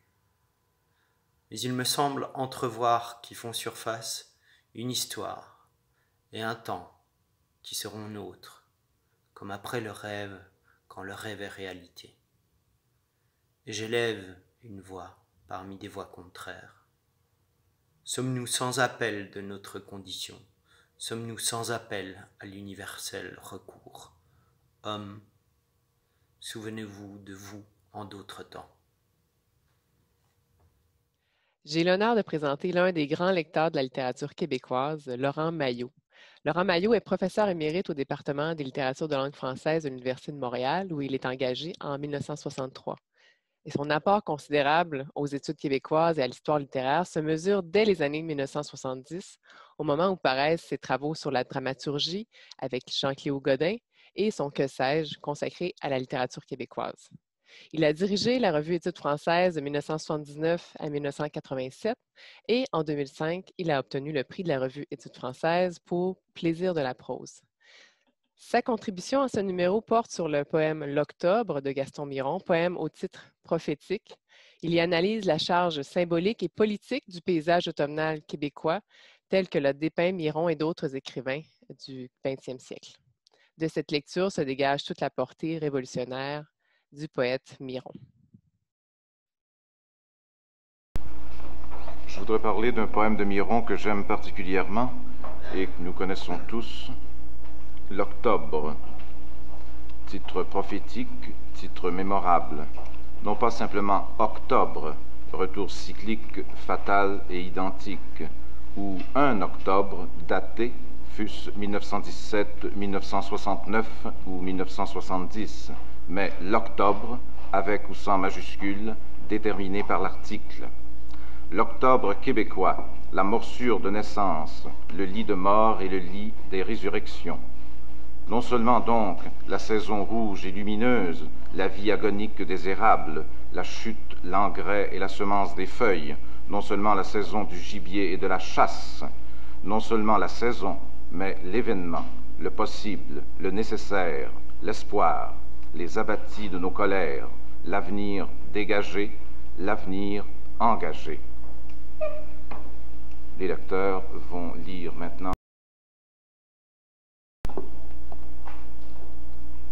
L'homme de ce temps porte le visage de la flagellation. Et toi, terre de Québec, mère courage, dans ta longue marche, tu es grosse de nos rêves charbonneux, douloureux, de l'innombrable épuisement des corps et des âmes. Je suis né ton fils par en haut là-bas, dans les vieilles montagnes râpées du nord. J'ai mal, et peine ô morsure de naissance, cependant quand mes bras ma jeunesse rougeoie. Voici mes genoux que les hommes nous pardonnent, nous avons laissé humilier l'intelligence des pères, nous avons laissé la lumière du Verbe s'avilir, jusqu'à la honte et au mépris de soi dans nos frères, nous n'avons pas su lier nos racines de souffrance à la douleur universelle dans chaque homme ravalé. Je vais rejoindre les brûlants compagnons dans la lutte, partage et rompt le pain du sort commun, dans les sables mouvants des détresses grégaires. Nous te ferons, terre de Québec, lit des résurrections, et des mille fulgurances de nos métamorphoses, de nos levains où lève le futur, de nos volontés sans concession. Les hommes entendront battre ton pouls dans l'histoire, c'est nous ondulants dans l'automne d'octobre, c'est le bruit roux de chevreuil dans la lumière, l'avenir dégagé, l'avenir engagé. En poésie québécoise, depuis l'étendard triomphant, la 4e strophe de l'Octobre, l'avant-dernière, dit « Je vais rejoindre les brûlants compagnons, dont la lutte partage et rompt le pain du sort commun, dans les sables mouvants des détresses grégaires. L'enlisement dans la peur, l'enlisement dans ce qu'on appelle la majorité silencieuse, et qui n'est le plus souvent qu'une majorité artificielle, bâillonnée, une majorité qu'on a fait taire, ce glissement grégaire peut être évité, non par le nationalisme, mais plus justement, comme dit Miron, par la conscience nationale, par la conscience des liens et des racines entre l'aventure personnelle, entre toute aventure personnelle, poétique, amoureuse et le reste, et l'aventure collective. L'élan vers la liberté est de l'essence même de la poésie, disait Ungaretti. Miron nous donne à la fin de l'Octobre une image très exacte et efficace de cet élan, lorsqu'il parle du bruit roux de chevreuil dans la lumière. Faut-il que dans notre automne, dans notre proximité constante de l'hiver, notre isolement, notre tentation de repli, de retraite, de désespoir, faut-il que novembre suive et tue octobre? Le novembre ne saurait, poétiquement en tout cas, remplacer l'octobre.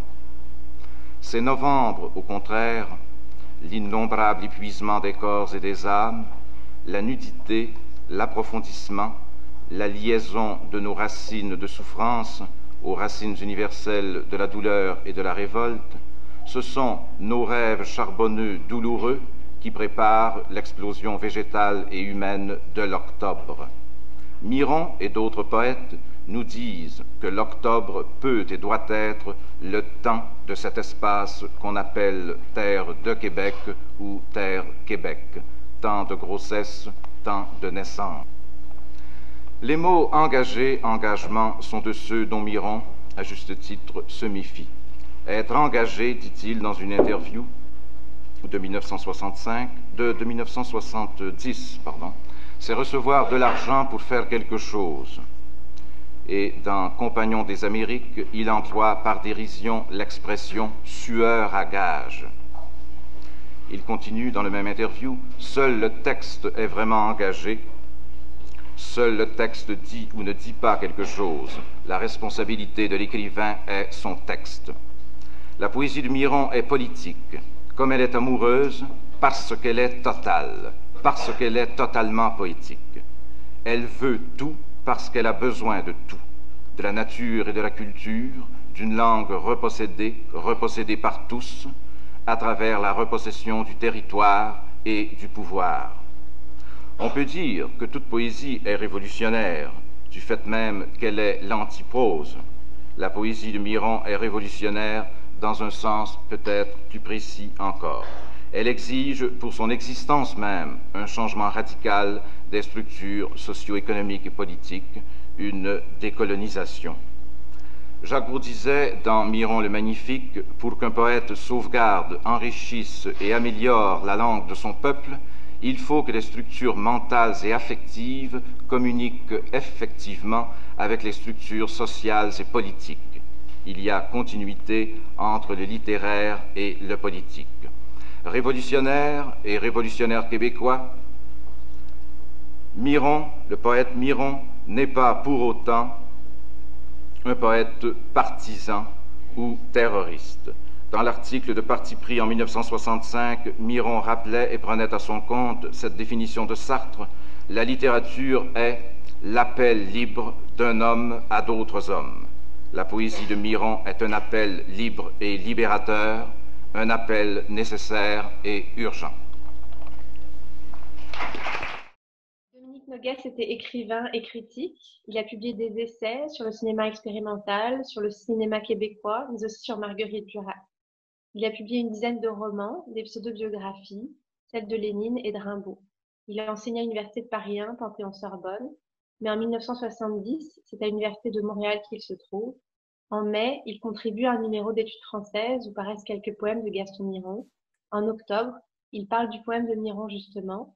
D'abord parole, dit-il, parole vive et coagulante, à la fois célébration, résistance, combat. Ce n'est pas un hasard si Gaston Miron a mis si longtemps à rassembler, à rapailler, comme il dit, ses poèmes et ses proses en un recueil, qu'il a d'ailleurs moins fait que laisser faire. C'est que l'idée même de recueil, ou si l'on veut, de livre, paraît foncièrement étrangère à son entreprise. Miron, en ce sens, est l'anti-Mallarmé. Mais en même temps, et pas seulement dans le poème qu'il sous-titre sur un ton faussement mallarméen, il est aisé de repérer chez lui une prédilection pour les métaphores un peu trop riches, pour les mots abstraits, une préciosité parfois, en un mot, des soucis d'écriture qui ne sont pas sans faire penser à Mallarmé. Contradiction?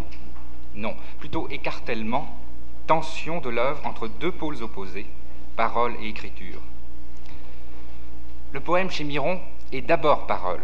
Il s'agit toujours de ceci qui est très simple et pourtant infiniment difficile, parler. Difficile, car à conquérir inlassablement sur deux menaces qui sont d'ailleurs l'effet d'une même domination, d'un même état de domination, le silence de l'aliénation et le bruit assourdissant d'une langue à la fois voisine et étrangère. Le silence, c'est celui de ces hommes sans pesanteur, plus étrangers à nos présences que les martiens de notre terre, qu'évoque avec angoisse le poème « Arrêt au village ». Le bruit, c'est l'immense parasitage idéologique quotidien qu'évoque Aliénation délirante. Voici les affiches qui me bombardent, voici les phrases mixtes qui me sillonnent le cerveau verdoyant, voici le garage, les banques, l'impôt, le restaurant, les employeurs avec leurs hordes et leurs pullules. Gage de survie, et même simplement d'existence, tournée vers les autres, même quand elle dit « je », luttant contre le silence de l'aliénation ou le parasitage idéologique. La parole de Miron est donc une parole de combat, et elle a la particularité d'être aussi le lieu même et l'enjeu du combat. C'est une parole empêchée, inachevée, vive et en suspens, et on voit mal comment elle pourrait aspirer sans se renier à la rassurante immobilité, à l'intemporalité L'œuvre de Miron est là, dans cette contradiction, dans cette tension entre la volonté d'écrire et la nécessité de la parole. C'est elle qui explique le ton si particulier de ses poèmes, ses soucis de forme et ses échappées élégiaques, dans le moment même où le poème se fait réquisitoire, ou inversement, ce rythme simple et cette clarté tonitruante qui sont dans les poèmes écrits comme le souvenir de la parole qu'ils ont commencé par être. De là, ces vers façonnés, polis comme des pastilles qu'on a longtemps gardées dans la bouche et dont la forme s'est affinée au fur et à mesure des lectures publiques. Ces manuscrits, en somme, Miron les porte en lui, et ces ratures, ce sont les flux et les reflux de sa mémoire. La poésie de Miron, comme le chant des Aèdes grecs, est réimprovisation perpétuelle. Poésie en suspens, poésie mobile, poésie qui souffre et vide son incomplétude, la poésie de Miron aspire à la fois et échoue à se figer en livre, et assume cet échec, car il n'est pas encore temps de songer au livre. Le poème ne pourra vraiment s'édifier que lorsque le non-poème sera éliminé. En ce sens, le destin du poète est indissociable de celui du pays. Miron écrira quand il ne sera plus contraint de simplement parler. Miron n'achèvera son livre, ne sera libéré de son livre, que lorsque le Québec sera libre.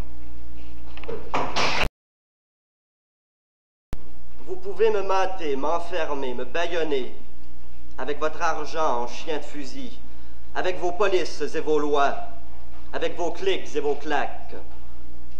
Je vous réponds, non.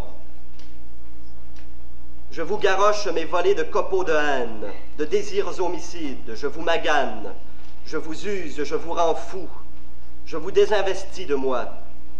Vous ne m'aurez pas.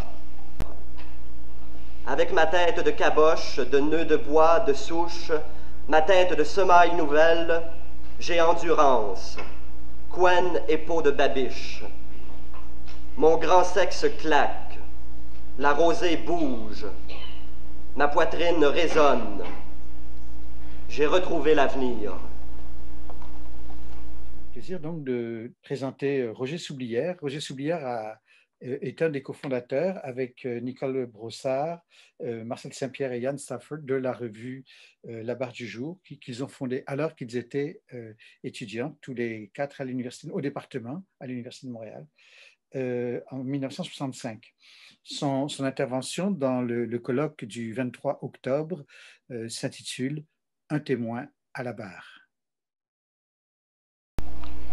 J'ai accepté d'apporter mon témoignage à ce colloque Gaston Miron parce que je crois, en accord avec la CSN, la FTQ et la CEQ et d'autres organismes, que la liberté d'expression et d'association est menacée. Ce qui est pour le moins inquiétant. Un peuple qui accepte aussi facilement et sans vraiment protester qu'on suspende ses libertés civiles a de bonnes chances d'être mûr pour un gouvernement fasciste, et c'est ce contre quoi il faut se prémunir.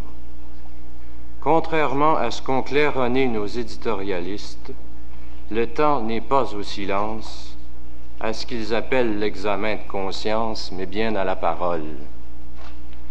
Je refuse, comme nous tous, de me taire. Je refuse d'autre part de pérorer sur les raisons invoquées par le gouvernement pour la perte de nos libertés civiles. Comme je l'ai dit il y a quelques jours dans une assemblée d'étudiants, une agression à un homme libre, une injustice, aussi violente et cruelle soit-elle, n'excuse jamais une autre injustice à d'autres hommes libres, l'emprisonnement d'innocents et l'atteinte à leur réputation, sans compter les sévices qu'ils sont maintenant susceptibles de subir. Québec Presse, Point de Mire, le Quartier Latin, Radio-Canada, CKAC et combien d'autres médias ont été touchés.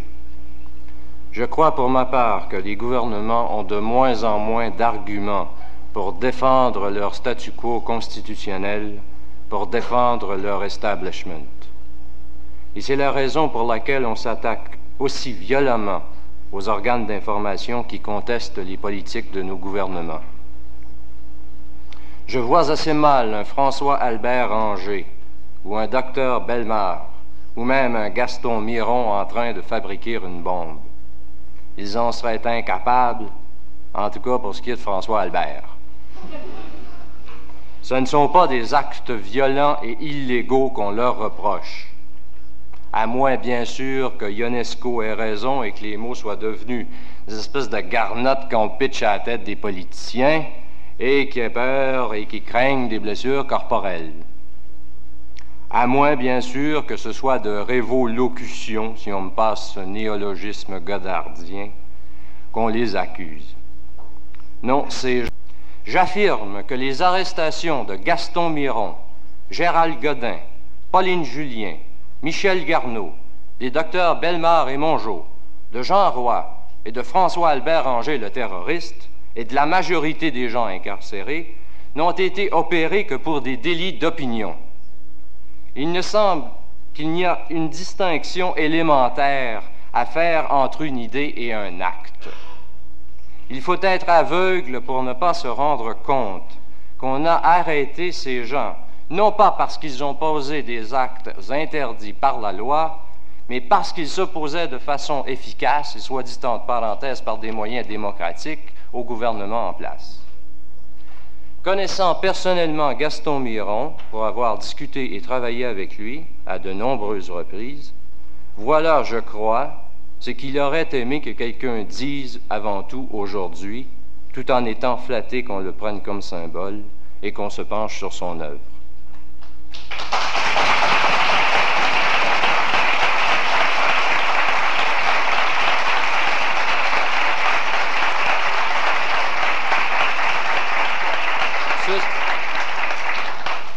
Ceci dit, étant un des directeurs de la Barre du Jour, moi, j'aimerais ajouter, puisqu'on parle de Miron, que nous, de l'équipe, avons souvent songé à réaliser un numéro spécial sur Gaston Miron. C'est dire l'importance qu'on accorde à Miron poète. Gaston est pour plusieurs parmi nous un conseiller précieux. Quand on parle de lui, on pense toujours au poète engagé, mais ce que le grand public ignore souvent, c'est qu'il est à coup sûr le poète le plus renseigné quantitativement et qualitativement sur la poésie mondiale. Le type de poésie que publie la Barre du Jour est on ne peut plus éloigné du type de poésie qu'on connaît de Miron.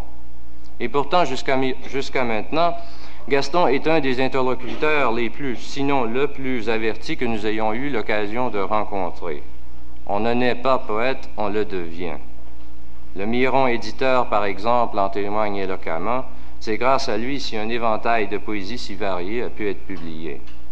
D'un jugement sûr et solide, il a mis sur pied une maison d'édition, l'Hexagone, auquel aucun concurrent ne peut vraiment songer à faire compétition. Les offres qu'on lui a faites en témoignent à juste titre. Alors, je disais donc tantôt que la Barre du Jour avait déjà songé à faire un numéro sur Gaston Miron. Je crois, puisqu'on lui rend hommage aujourd'hui, que c'est l'occasion rêvée. Je crois que la chose est maintenant possible et j'invite donc les participants à me remettre leur communication, leur témoignage pour fin de publication dans la Barre du Jour. Ce serait notre façon à nous de prendre position, de prendre la parole, comme le disait si bien M. Leroux. Je vous remercie.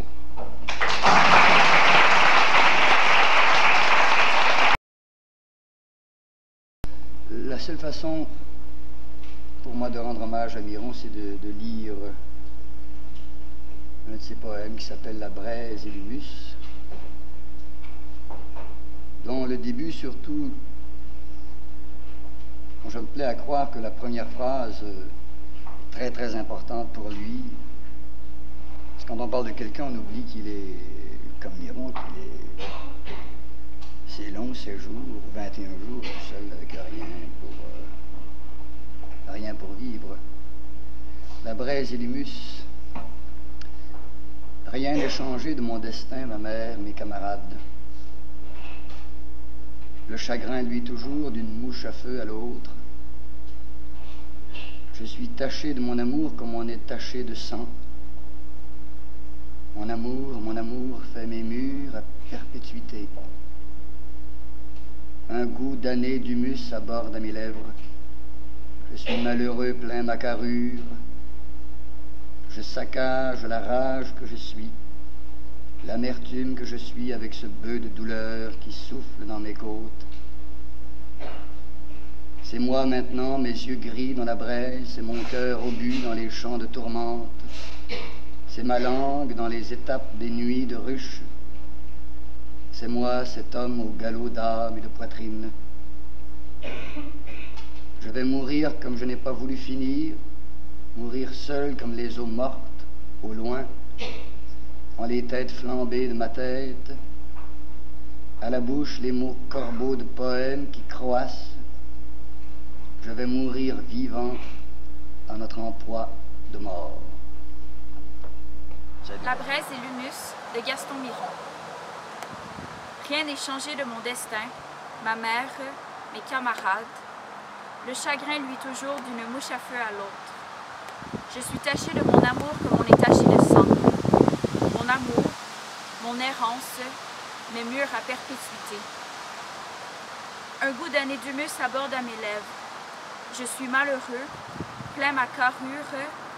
Je saccage la rage que je suis, l'amertume que je suis, avec ce bœuf de douleur qui souffle dans mes côtes.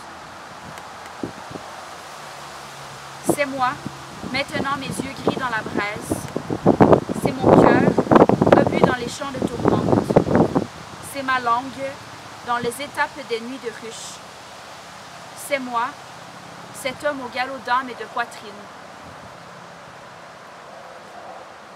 Je vais mourir comme je n'ai jamais voulu finir. Mourir seul, comme les eaux mortes au loin, dans les têtes flambées de ma tête, à la bouche, les mots corbeaux de poèmes qui croissent. Je vais mourir vivant dans notre emploi de mort. Après Miron, le magnifique de Jacques Brault, après L'homme rapaillé, dans lequel on a rapaillé des textes de Gaston Miron, La Barre du Jour vient de publier un document Miron. Roger Soublière, quelle est l'occasion, pourquoi un document Miron? Le document est né à la suite de l'arrestation de Miron, suite à la fameuse loi des mesures de guerre. Alors, suite à cette loi, les étudiants et les professeurs de la Faculté des lettres de l'Université de Montréal ont réagi assez vivement. Il y a eu des journées d'études déclenchées, les professeurs ont débraillé.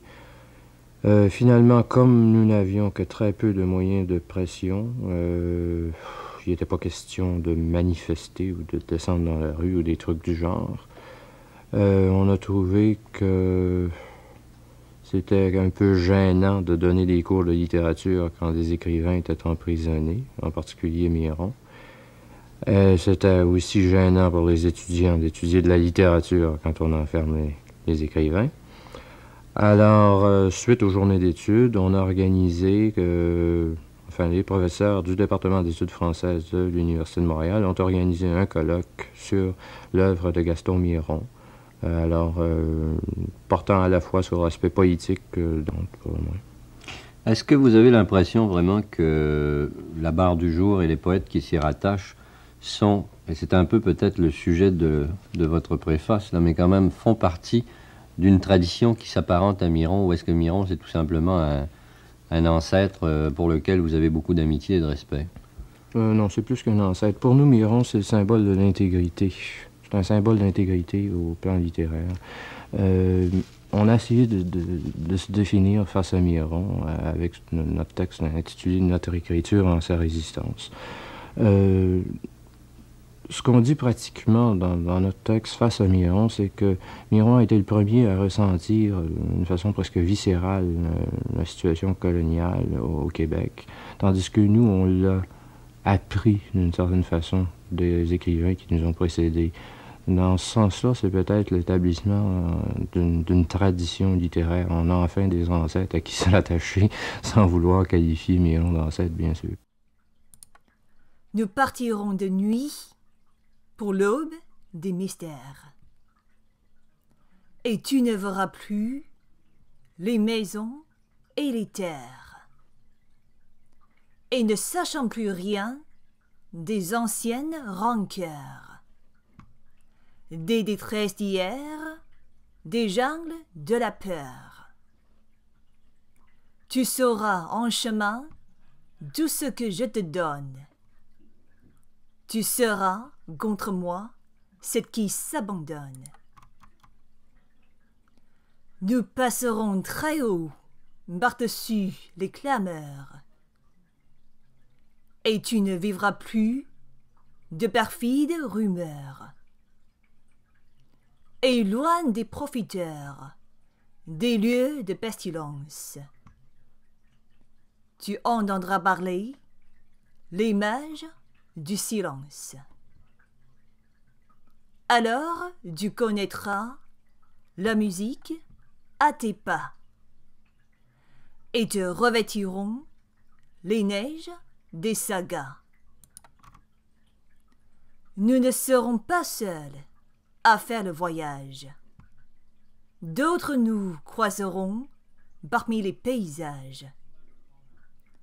Comme nous, invités de ce jour qui naîtra, nous devrons les chérir d'un amour jamais là. Eux aussi, révoltés, vivant dans les savanes, répondront à l'appel secret des caravanes. Après le temps passé dans l'étrange et l'austère, on nous accueillera les bras dans la lumière. L'espace ayant livré des paumes du sommeil, la place des matins que nourrit le soleil. Ô monde insoupçonné, uni sans dissidence, te faisant échapper des cris d'incontinence. Nouvel-né, amour, nous n'aurons pas trahi. Nous aurons retrouvé les rites d'aujourd'hui. Le bonheur à l'afflux dans les jours inventaires. Notre maison paisible et les toits de nos frères. Le passé, le présent, qui ne se vaudront plus. Les ennemis dressés que nous avons connus. Nous partirons de nuit pour l'aube des mystères. La marche à l'amour. Tu as les yeux pères des champs de rosée. Tu as des yeux d'aventure et d'années-lumière. La douceur du fond des brises au mois de mai. Dans les accompagnements de ma vie en friche, avec cette chaleur d'oiseau à ton corps craintif. Moi, qui suis charpente et beaucoup de fardoche, moi, je fonce à vive allure et entêtée d'avenir, la tête en bas comme un bison dans son destin. La blancheur des nénuphars s'élève jusqu'à ton cou, pour la conjuration de mes Manitou maléfiques. Moi, qui ai des yeux où ciel et mer s'influencent, pour la réverbération de ta mort lointaine, avec cette tache errante de chevreuil que tu as. Tu viendras tout ensoleillé d'existence, la bouche envahie par la fraîcheur des herbes, le corps mûri par les jardins oubliés, où tes seins sont devenus des envoûtements. Tu te lèves, tu es l'aube dans mes bras, où tu changes comme les saisons. Je te prendrai marcheur d'un pays d'haleine. À bout de misère et à bout de démesure, je veux te faire aimer la vie, notre vie, t'aimer fou de racines à feuilles et graves, de jour en jour, à travers nuit et guet, de moellons, nos vertus silencieuses. Je finirai bien par te rencontrer quelque part. Bon Dieu, et contre tout ce qui me rend absent et douloureux, par le mince regard qui me reste au fond du froid, j'affirme, ô mon amour, que tu existes. Je corrige notre vie. Nous n'irons plus mourir de langueur à des milles de distance dans nos rêves bourrasques. Des filets de sang dans la soif craquelée de nos lèvres, les épaules baignées de vols de mouettes. Non, j'irai te chercher, nous vivrons sur la terre. La détresse n'est pas incurable, qui fait de moi une épave de dérision, un ballon d'indécence, un pitre aux larmes d'étincelles et de lésions profondes. Frappe l'air et le feu de mes soifs, coule-moi dans tes mains de ciel de soie, la tête la première pour ne plus revenir, si ce n'est pour remonter debout à ton flanc. Nouveau venu de l'amour du monde, constelle-moi de ton corps de voie lactée. Même si j'ai fait de ma vie dans un plongeon, une sorte de marais, une espèce de rage noire. Si je fus cabotin, concasseur de désespoir, j'ai quand même idée farouche de t'aimer pour ta pureté, de t'aimer pour une tendresse que je n'ai pas connue. Dans les giboulées d'étoiles de mon ciel, l'éclair s'épanouit dans ma chair. Je passe les poings durs au vent, j'ai un cœur de 1000 chevaux vapeur. J'ai un cœur comme la flamme d'une chandelle. Toi, tu as la tête d'abîme douce, n'est-ce pas? La nuit de saule dans tes cheveux. Un visage enneigé de hasard et de fruits. Un regard entretenu de sources cachées. Et 1000 chants d'insectes dans tes veines. Et 1000 pluies de pétales dans tes caresses. Tu es mon amour. Ma clameur, mon bramement. Tu es mon amour, ma ceinture fléchée d'univers. Ma danse carrée des 4 coins d'horizon. Le rouet des écheveaux de mon espoir. Tu es ma réconciliation batailleuse, mon murmure de jour à mes cils d'abeilles, mon eau bleue de fenêtre, dans les hauts vols de buildings, mon amour, de fontaines, de haies, de ronds-points, de fleurs, tu es ma chance ouverte et mon encerclement. À cause de toi, mon courage est un sapin, toujours vert, et j'ai du chiandant d'achigan plein l'âme, tu es belle de tout l'avenir épargné, d'une frêle beauté soleilleuse contre l'ombre. Ouvre-moi tes bras que j'entre au port, et mon corps d'amoureux viendra rouler sur les talus du Mont-Royal. Orignal, quand tu brames, Orignal, coule-moi dans ta plainte osseuse. Fais-moi passer tout cabré, tout empanaché, dans ton appel et ta détermination. Montréal est grand comme un désordre universel. Tu es assise quelque part avec l'ombre et ton cœur. Ton regard vient luire sur le sommeil des colombes, fille dont le visage est ma route au réverbère quand je plonge dans les nuits de source. Si jamais je te rencontre, fille, après les femmes de la soif glacée, je pleurerai, te consolerai. De tes jours sans pluie et sans quenouille, des circonstances de l'amour dénoué, j'allumerai chez toi les phares de la douceur. Nous nous reposerons dans la lumière de toutes les mers aux fleurs de manne, puis je jetterai dans ton corps le vent de mon sang, tu seras heureuse, fille, heureuse, d'être la femme que tu es dans mes bras. Le monde entier sera changé en toi et moi. La marche à l'amour s'ébruite en un voilier de pas voletant par les lacs de portage. Mes absolus points, ah, violence de délices et d'aval.